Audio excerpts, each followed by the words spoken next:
So now for this example, we're going to be graphing equations. So it says graph the equation in two variables, y is equal to negative 3x minus 2 using an xy table.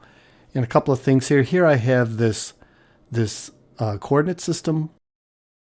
And if you have maybe some graphing paper or some sort of grid paper that you can use to help you make these graphs, it certainly makes things a lot clearer and easier to do. So I already have this coordinate system set up here. And an xy table is exactly that. It's a table with these values of x and y in here. So first, let's go ahead and I'm going to rewrite this equation here. Y is equal to negative 3x minus 2. And then we make this table. So I'm just going to go ahead and go like this. And here are going to be our values for x. So all we do is come up with some values for our x variable here. And you could keep them simple. So we'll do 0, 1, 2. We'll put in some negatives here, negative 1, negative 2, negative 3. So you should do about, I don't know, 4, 5, or 6 values for x. And then y, for an equation like this, x is known as the input variable and y is known as the output variable. X is also called the independent variable and y is also called the dependent variable. So y depends upon what x is, or if I input x, what is the outcome for y? So we'll do that. So since x here is 0, then we have y is equal to negative 3x, that's 0. Negative 3 times 0 minus 2. Therefore, y has got to be negative 2 when x is 0. And then we just kind of go down the list here. So here's 1. So y is equal to negative 3 times 1. Negative 3 times 1 is negative 3 minus 2. So then y has got to be negative 5. For 2, y is equal to negative 3 times 2. That's negative 6 minus 2. That's negative 8. Negative 1, y is equal to negative 3 times negative 1. Negative 3 times negative 1 is 3. And 3 minus 2 is 1. Negative 2, y is equal to negative 3 times negative 2. Negative 3 times negative 2 is 6.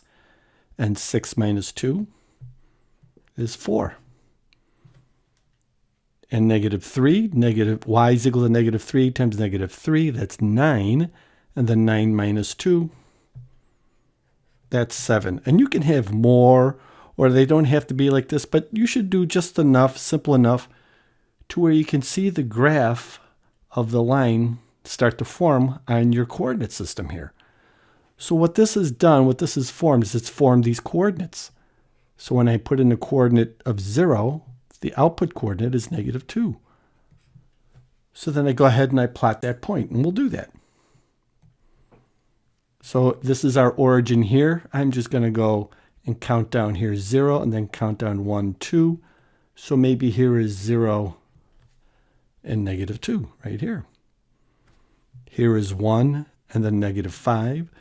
So if I go over 1 and then count down 5, 1, 2, 3, 4, 5, and here's my point right there. 2 and negative 8, we go over to 2, 1, 2, and negative 8, 1, 2, 3, 4, 5, 6, 7, 8.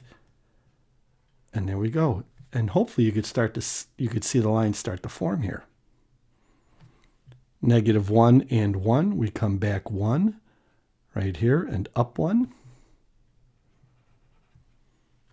Negative 2 and 4, we come back 2, 1, 2, and up 4, 1, 2, 3, 4. And then we have negative 3 and 7, come back 3, 1, 2, 3, and then up 7, 1, 2, 3, 4, 5, 6, and then 7. So you could see where the line would go through right here. So then very carefully, we'll go ahead and we'll draw that line.